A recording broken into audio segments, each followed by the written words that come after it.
This video is brought to you by Audible. Where could you be right now if you weren't so lazy? If you were not procrastinating so much? Tell me, comment, what is it that you're really seeking? I get it. You clicked on this video because you really should be studying right now, but you're feeling lazy again and you're looking, hoping for the answers. So let me get straight to the point. This is the final episode in an incredible 5-part series we've done on motivation to study, helping you to become a remarkable student. And the scientifically 5 proven ways to overcome your laziness that I'm going to talk about are this. Number 1, be clear on what you want. Number 2, approach it with a cool and collected mind. Number 3, challenge yourself to do better every day. Number 4, create a sense of greater purpose and contribution. Number 5, build connections and powerful relationships.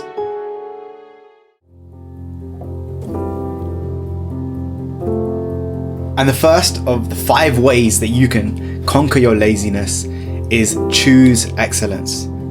The first step is a process that is often used in neuro-linguistic programming known as modeling excellence. To put it simply, this is the study of what works, what is excellent, and copying that. There's no need to reinvent the wheel. And who better than one of the wealthiest men in the world, a guy that you all probably know called Warren Buffett.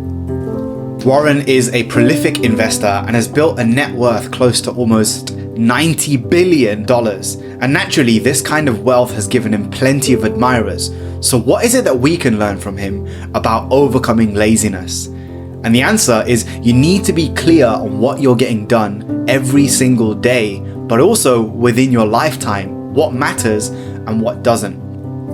Warren uses a system that I like to call the 5-25 principle when it comes to setting these goals. I want you to write down on a piece of paper 25 life-changing and inspirational goals that you want to complete before you die.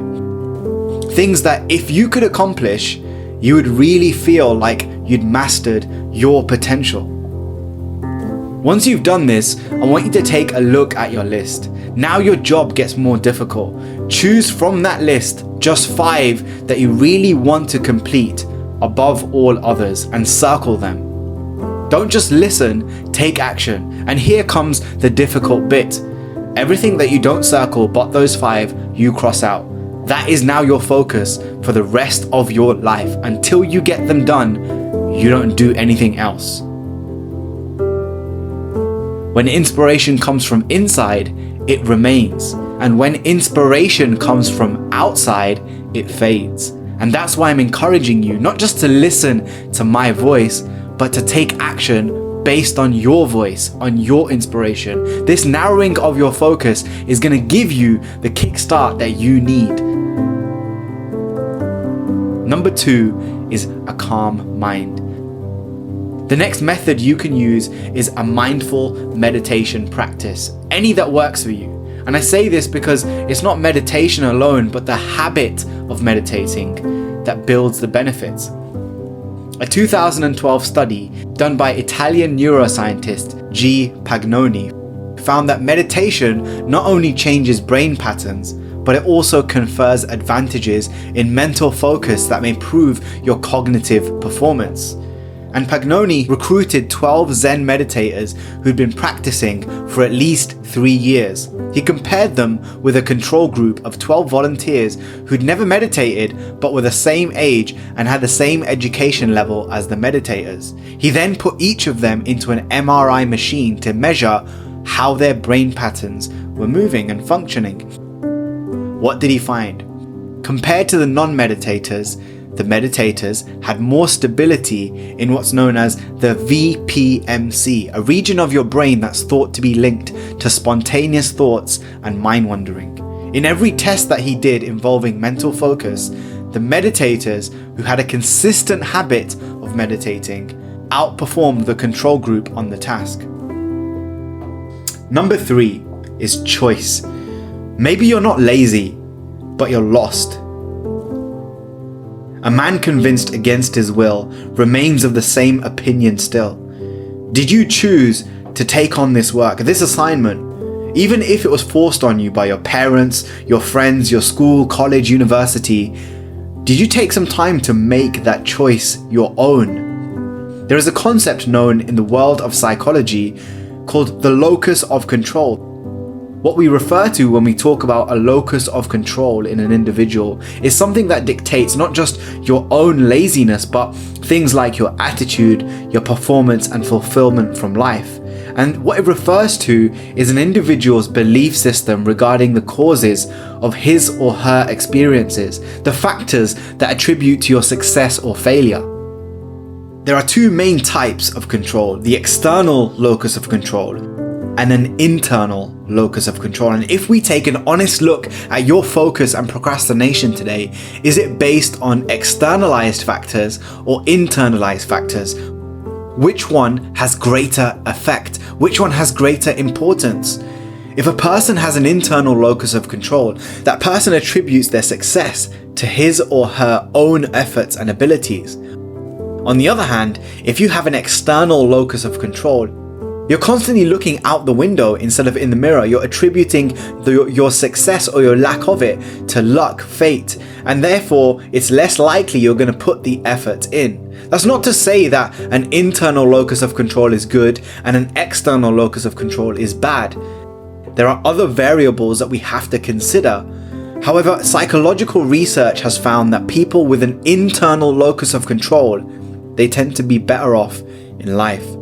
Knowledge is only useful when it's applied. That's only when it becomes powerful. So what are the factors in your control? How can you focus more on your internal locus of control?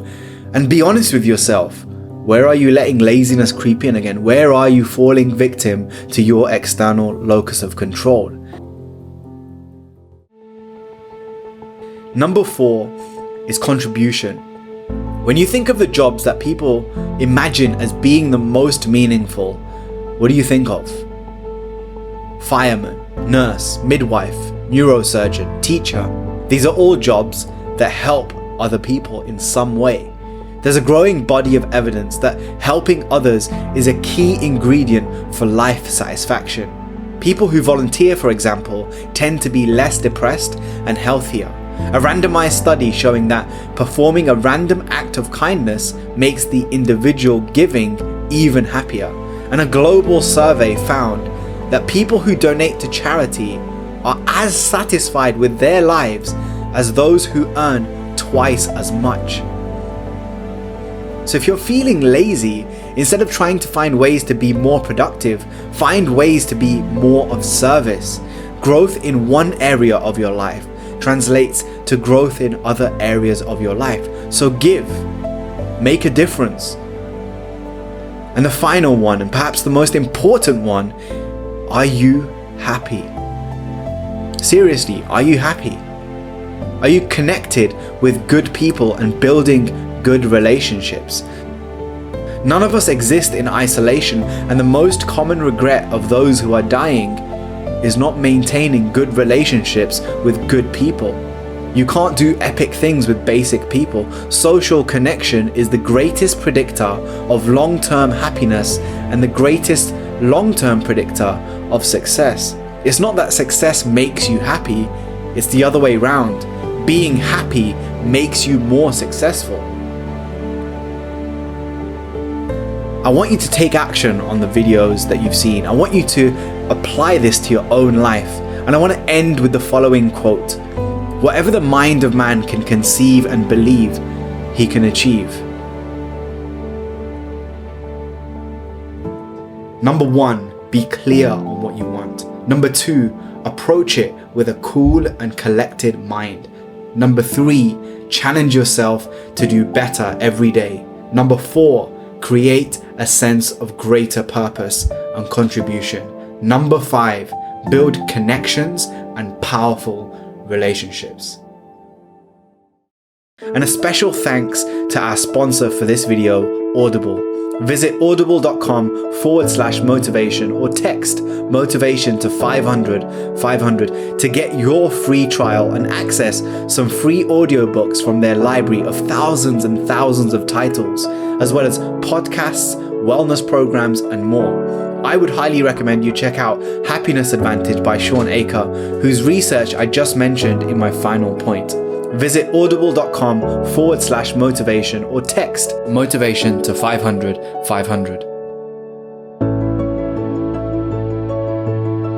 Thank you for being on this remarkable journey with us over the last year. My name is Keshav, and if you want more videos on self-improvement like this, subscribe to my YouTube channel by clicking the link down below, and make sure you follow me on Instagram for daily posts and stories at KeshavBX.